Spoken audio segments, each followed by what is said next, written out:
Hi, everybody. I am Carrie Casey West, and I am building my library, continuing today, of fascinating people and their origin stories, whether it be in business or in personal life. You will often find that your personal origin story is attached in some way, shape, or form to your business origin story. But we'll be getting into that with other sessions. Today, however, I want to introduce my dear friend Charmaine Hammond. I met Charmaine a year ago, and I'm blown away with the the numerous titles. She's a certified public speaker, which, by the way, is not an easy thing to get. She is a teacher. She is a leader. She is a motivator. She is a coach. She is an author. She's a filmmaker. And I don't know if I've missed one of them. I'm going to alphabetize them, I think, and just have them that I can just go down the list for you. But what she really is for me is an inspiration. And the inspiration comes from her commitment to working with people and bringing out the best in them. And I can say for a fact, she's brought out the best in me. So I would like her to say a tiny bit more about herself because she knows herself really well. And then we'll get started. So thank you, Charmaine. I really appreciate your time. Thank you, Carrie. Such a heartfelt introduction. Thank you. The real fast story about who I am and what I do is I started out my career in jail as a correctional officer. So I always have to add that important part. And then that led me on a path to being a mediator, which led me on a path to open my own dispute resolution company 7 years ago. And that company still exists. I don't do mediation anymore, but I do training and consulting around conflict in the workplace. But my other business, which is where we met, Carrie, is Raise a Dream. And I get the opportunity to work with entrepreneurs and nonprofits and individuals with big dreams that need to be raised. And part of what I do is helping them build relationships. And part of the relationship building process is what you speak so well on, Carrie, and it's those origin stories and how we tell our stories. Yes, thank you.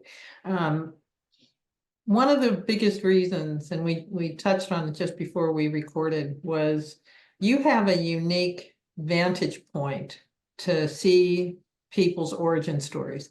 And origin stories, we don't always remember them or think about them. We as a business, if you're an entrepreneur, you know you got to tell the story of why you've got this business and why you're doing this.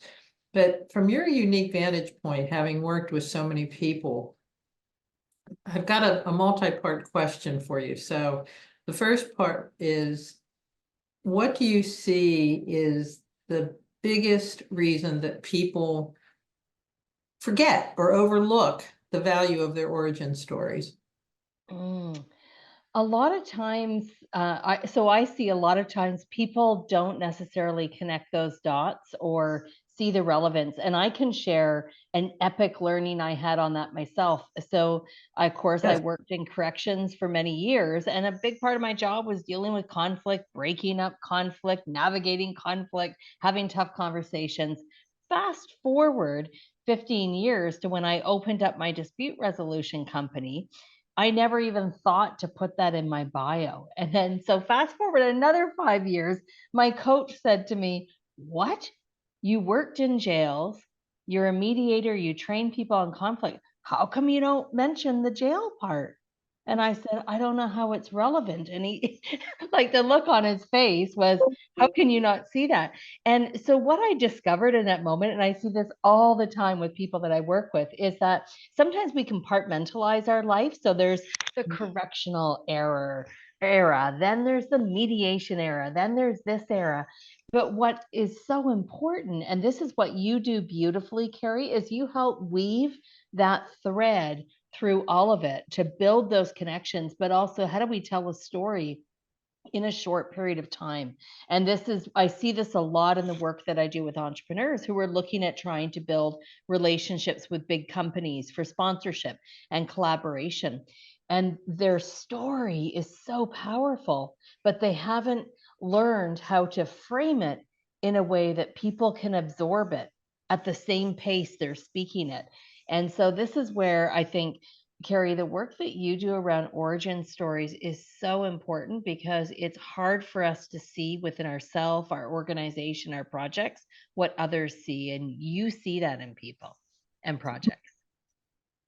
Yes, well, when you've done it as long as I have, they tend to pop out at you after a while. It's But in your DNA, I think. It's like right in there.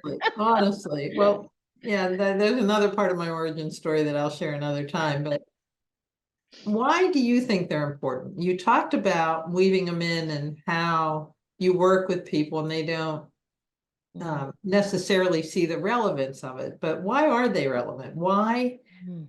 Why are origin stories important? That is such a great question.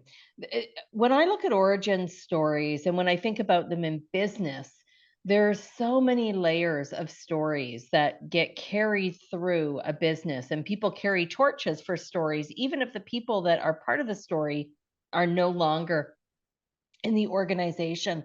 But a lot of times these stories really get to the why behind our behavior, behind the choices we make, behind our decisions, behind how we went from there to here. And I find as well the origin stories really get to kind of the nuts and the bolts and the meat of an organization or a project's essence. I would say the other piece about why they're important is that from a sponsorship perspective or a collaboration perspective, people want to get involved with something that they can understand. So I'll give you an example. I was at an event and I was listening to this incredible nonprofit organization. Like literally, people were opening up their wallets to just donate and give. And part of the reason they did that is the executive director did such a beautiful job at telling the organization's story, but Mm, in a way that people, it was almost like she was holding people's hands as she was telling the story. So mm, they were with her in the moment. It was making sense. She was transparent. There was authenticity. I know that's an overused word, but it felt really real. And her examples that she used in her story, everyone in the audience could relate to.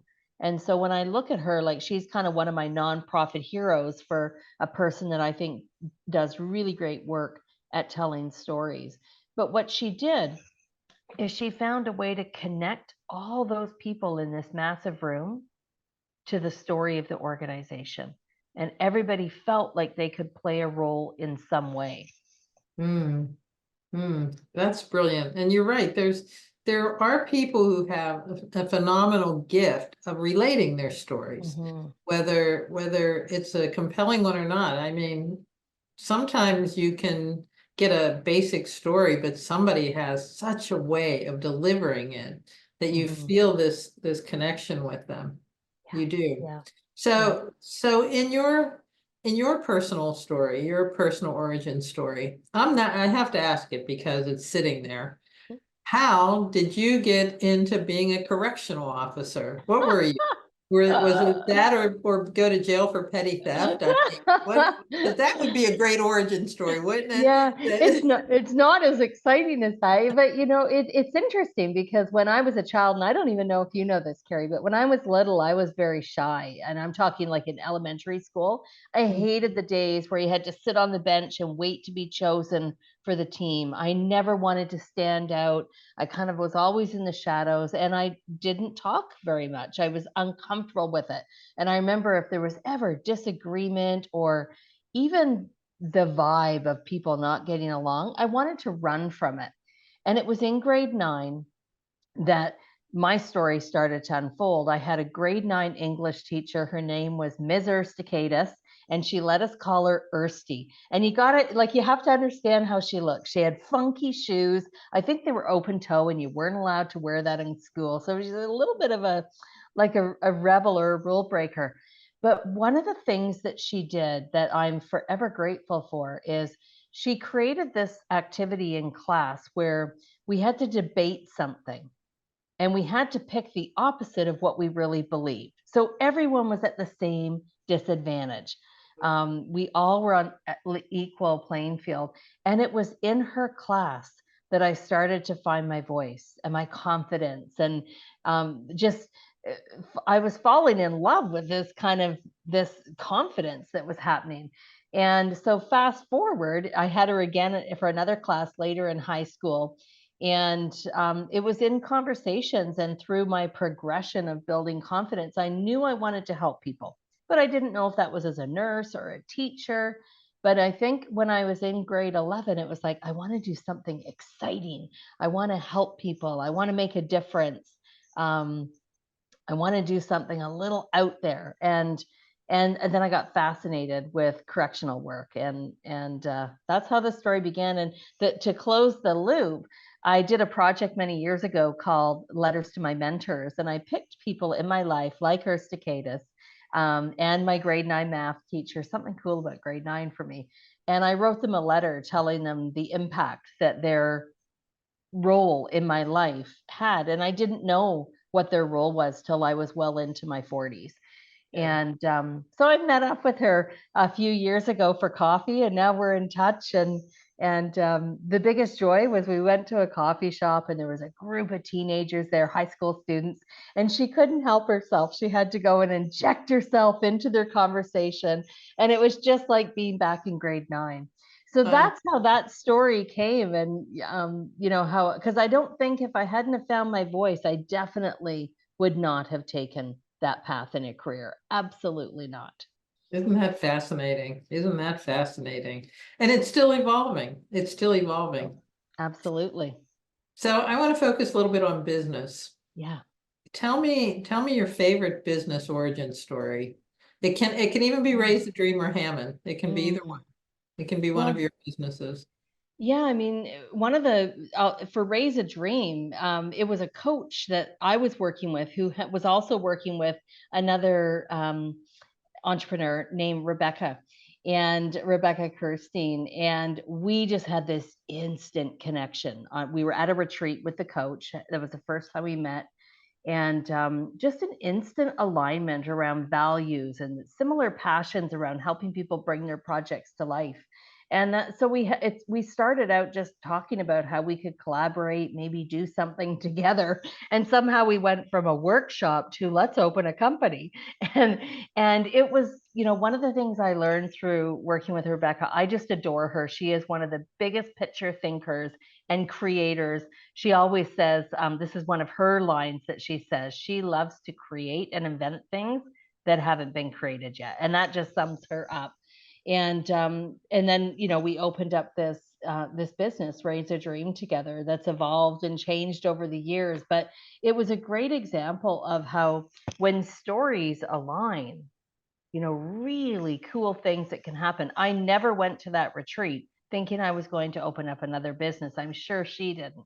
So that was one story. And I've had things like that play out in my whole entire 30 years of being a business owner. It happens so many times where you just get those right people where there's alignment, but it's the stories that seem to create the alignment.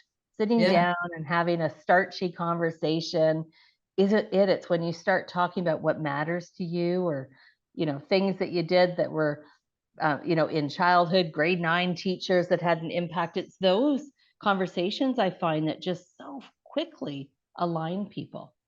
And isn't it fascinating that your grade 9 origin story of finding your voice found fruition in your business? How many Yeah. years later? Oh, many. Yeah. So Yeah. you right there, you see the connection between a personal origin story and your business origin Yes. story. Yes. That's Mhm. nuts. My favorite business origin story is AT&T. Yes. And I know you didn't have AT&T in Canada. Being the international person that you are, perhaps you do know about AT&T in the Yep. States. Ma Bell, AT&T, when I was growing up, was the show in town. It owned everything to do with telephones. You picked up the phone, it was an AT&T call, no matter what, no matter where. And in the late 70s, early 80s, the Justice Department said, hold on, this is a monopoly. We don't have those in this country. And they systematically took AT&T apart. They separated what we called the baby bells, the regional local companies, and separated them from AT&T. So AT&T went from this massive conglomerate that had this great origin story by Alexander Bell and how the whole thing started, to being AT&T. They could not figure out their identity. They had to develop a new origin story 100 years into their lives. And I got to witness it firsthand because I worked for them. It was one of the only jobs I had working for somebody else in my life. Do you have a story of a corporation like that? I mean, there's tons of examples. Mhm. You know, you look at how FedEx got Yeah. started. Do you know that origin story? No, I don't.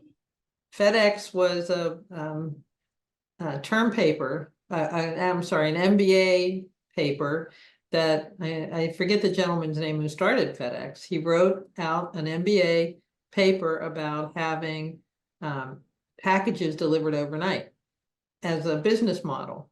And he got a C+ on it because they said it would never fly. You know, you wouldn't be able to get all the airplanes and all the infrastructure done. And, you know, lo and behold, FedEx was the start of this whole new revolution of sharing information.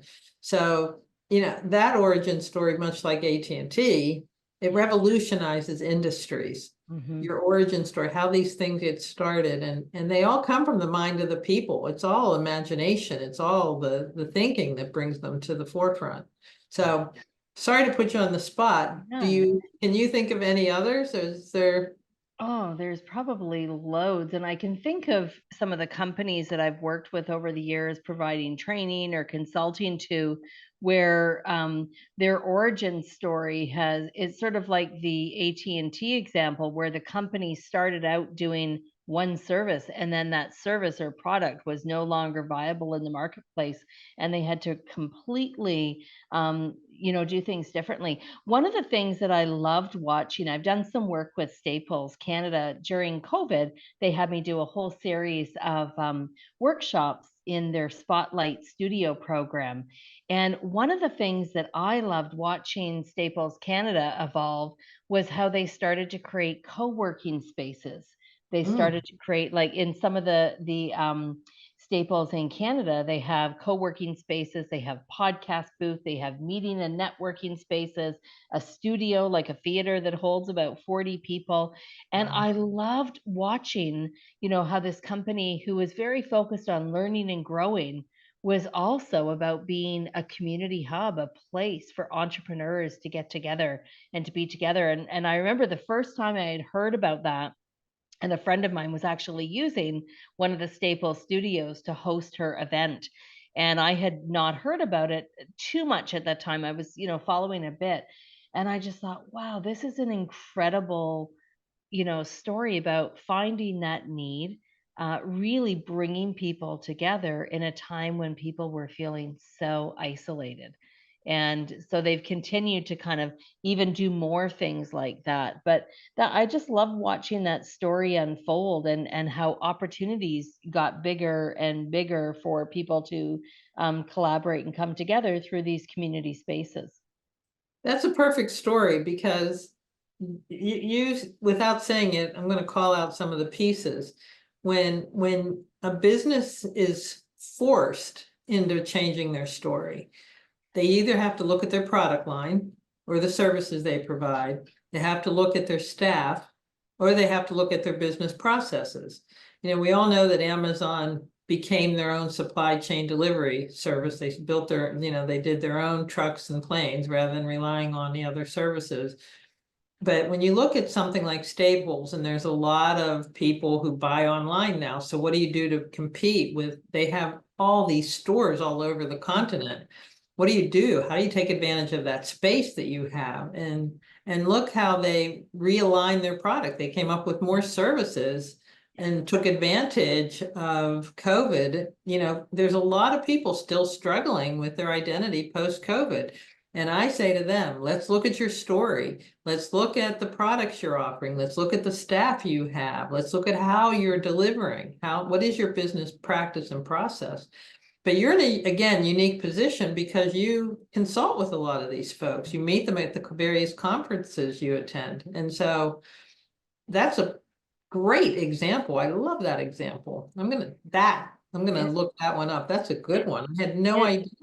Yeah, it's just, it's also like if I think back to during COVID, you were bringing that up around the number of changes that companies had to make. So not even just financially, but staff changes, and they go from working together to now working apart. And I would agree with you. There are a lot of businesses, small and large, that are really struggling to still find their footing and find their way in this post-COVID world that we live in. And the stories that they had no longer fit the way in which they work.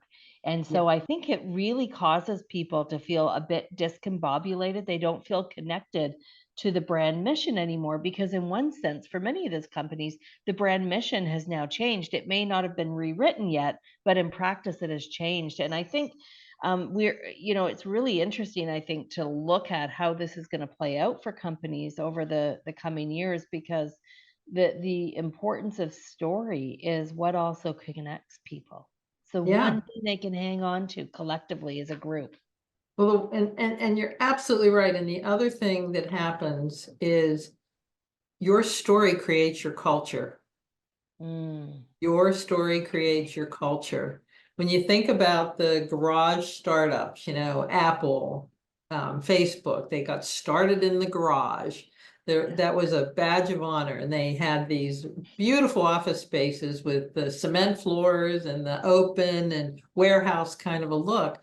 And the culture was, we work hard, we play hard. We work hard, we play hard. And everything about it, you had when I worked at one of them, um, I was a freelance writer for one of them. They had Margarita Fridays. So every Friday afternoon at 4 o'clock, the margarita mixes came out, and everybody got smashed on a Friday afternoon. That was the culture. yeah, So COVID changed all of that. yeah. COVID changed all the cultures that had been in place. So you're right. I think you're Mm, absolutely right. It'll be fascinating to see. They're still trying to work out, come to the office, hybrid, what is that right mm. answer? So it'll Well, be fascinating. it will be fascinating. And, something you just said a moment ago, Carrie, took me back to probably my first aha about the power of stories. And it was with a nonprofit organization I was working with. And I felt like they had a really a scarcity kind of a mindset, which was a little different for me. And this was my first. This is a job after coming out of working in the correctional system. So going from government to nonprofit, that's a shift. But I remember we were preparing to have some funders and sponsors come over to the organization to take a tour and to learn about what our needs were for the upcoming year. And as the staff started bringing in the chairs, I remember just, the chairs were those old government issue, the bright orange and the lime green with Oh, the wooden oh, handles and the silver oh. legs, and they had duct tape on them. There was duct tape to hold the handle on. And so as quickly as they're coming in, I'm saying, no, no, no, we cannot have these out. And what I learned in that moment, one of the staff got quite upset with me. And in talking this through, I learned that these chairs were part of their history. These were the pieces of furniture that they started with. And they came from nothing and they built this organization. The challenge was when you're asking companies for money to support and they see chairs that are, duct taped together, because we had lots of great chairs there. They just happened to bring out all these old ones. They were trying to paint a story of, we need your help, we're desperate for your help. And my story wasn't one about desperation. It was, look how far we've come, and now we need your help to go further. So we all agreed that the chairs were going to be removed out of the room and never to be seen again. But it was, I do have to say, it took a lot of work in conversations to change the story, because the story was part of their legacy. And it was Sure, really sure. sensitive footing for a while. Well, if it ever comes up again, you take one chair, the worst of the worst, and you put it as a museum piece in one of the display areas and say, Love look how to far hear we've it. come. So see, Love that's the that. other thing about your story. You don't have to give up. You don't have to fully surrender or pretend the first one doesn't exist. Right. Keep a Honor it. memento of it, honor it. I mean, Yeah. look at we have such a rich history. All of us do. And businesses do too. And it's a way we know each other when we know their stories. And Yes. it's a way we connect and feel like we're a part of it. But I think it's brilliant. I'm first of all, I'm glad, because my first thought when you told me about the chairs was like, if somebody sits in it, it's going to be able to hold the weight. I mean, Dangerous, I know. well, they get hurt. So I'm glad you did get rid of them. But I hope in the future you keep some of these mementos, because Yeah. it is a reminder of our first origin story. It's so true. With that group, we had a similar situation with a form that had been photocopied so many times, no one could read. I couldn't read the form that had to be filled out. And so I was, taking these faded forms and going to put them through the shredder. And one of the staff said, you can't do that. And again, the conversation came up. And I realized this was part of their history. It was the first form that they had to complete for government tracking. And so Yeah. we actually framed the one that was somewhat legible. And then, the staff went and retyped it so that now we could read what was on it. But that was so many years ago. But it was really interesting for me. And I didn't know about origin stories. I didn't have a name for this, but I remember thinking they are so this form is so important to them, and I didn't get it. And if Yeah. I was to just push through, I could have actually really damaged relationships and really stomped on their story. And then when one of the staff was finally able to voice why this was important and what it meant to them, it's like, oh, we need to celebrate this. So framed the form, and like you said, honoring the story instead of trying to just change it. And now we're doing this instead. Yeah, exactly. And the same with my very own country here is, if you go to the National Archives in Washington, D.C., and by the way, I'm the best tourist that's ever lived in Washington, D.C. I went, when I lived in D.C., I'd go to all these places all the time. But you go to the National Archives, and if you find the Declaration of Independence, first of all, the paper is very weird because it's huge. It's like the size of this window in front of me that you can't see. But it's not like the size of paper we have now. It's very big. Maybe even 4x4 or 4x3. That's how big it Wow. is. But it's faded. It's faded. And they have it all under glass, and they have it in temperature controlled, but it's faded. And it's like, you get up close, it's like, Trying to read it. you can't read it, but that is the original. Now they have so many, they made I don't know what you call it. They took metal and they carved it out, or they made the exact Okay. duplicate of it. So you Yeah. have all these copies of it. And so we know what it says, and we, that's our document. That's our history. Yeah. And interestingly enough, I'll say this, and I'll probably put this on some kind of a news site, or it'll get picked up. I think our country, not Canada, but the US, is in the throes of rewriting its origin story. Mm. And we are struggling with our identity and who we are, and the divisions and the polarizations and who's right, who's wrong. And it's not too dissimilar if you ever read the history, went through many of the same things when they were forming the country. Right. But I get a feeling we're back there again, revisiting our origin story. Where are we on that? So origin stories affect everything. It's not just us personally. It affects business. It affects key events in our lives. There's so many things that it is related to. So anyway, do you have any closing thoughts on origin stories? By the way, everything you've said has been really inspiring again and brilliant, but do you have any closing thoughts, something I may have missed to ask? No, you didn't miss anything. I think the one thing I would kind of highlight and put exclamation parts is something you said a few minutes ago, Carrie, when you talked about the power of how stories connect people.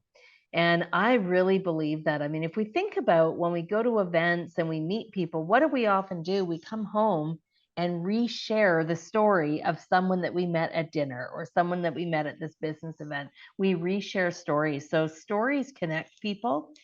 They help build relationships. They get us passionate about things that really matter to us. And so my challenge to people would be, when you're listening to people, it's almost like listening with a different lens. So you're listening to what they're saying, but you're also listening to, like, what's behind this, like that, with listening, I guess, with curiosity, because so many times people are, um no one comes up to me and says, "Hi, I'm Charmaine, let me tell you my origin story." No, no, but we drop hints and we drop innuendos, and so it's what such a incredible opportunity for us to look at these puzzle pieces being built together, but asking really good curiosity questions, because so quickly relationships and trust can be built from that. Absolutely. Absolutely. And the mini origin story, we were at a wedding last year, and we knew the bride, and we knew some people that would be there, but we didn't know everybody. It wasn't like a family member. And they put us at the table, which was the Mishigasha friends, that some knew the groom, some knew the bride, and they just put us all at the non-family, non-group table.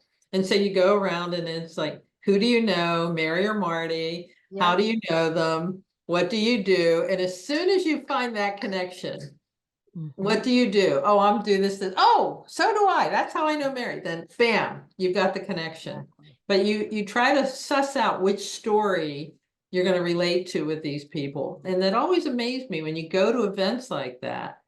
People who are afraid to make small talk, you miss some of that. But if you're willing to just go and say, "Hi, I'm Carrie, I'm Charmaine, I'm Joe, I'm Bill. Who are you and why are you here?" It really can open up the door for a new connection. Who knows? You might. Absolutely. I'd be careful if I were you, though, Charmaine. I don't think you can start another business. No, I think I'm at my two. I'm at two's enough. I think you're maxed out, and I don't get enough time with you. So there. If I have any say in it, that's going to There be you my go. Carrie has spoken. Get me fully launched, then we'll let you get to another event where you can start another business. But I think, first of all, it's so easy to talk to you and have you, participate. I really appreciate Thank you you. taking the time to answer a few of my questions. I think that you've said plenty that will inspire people to take a look and start to remember their origin stories. And I hope um, you'll continue to work with it and work with me on them. I think they're fun. We'll see what happens. But Yeah, thank you. I really appreciate your time. my pleasure. Thank you, Carrie. Have a good one. I'm going to stop the recording.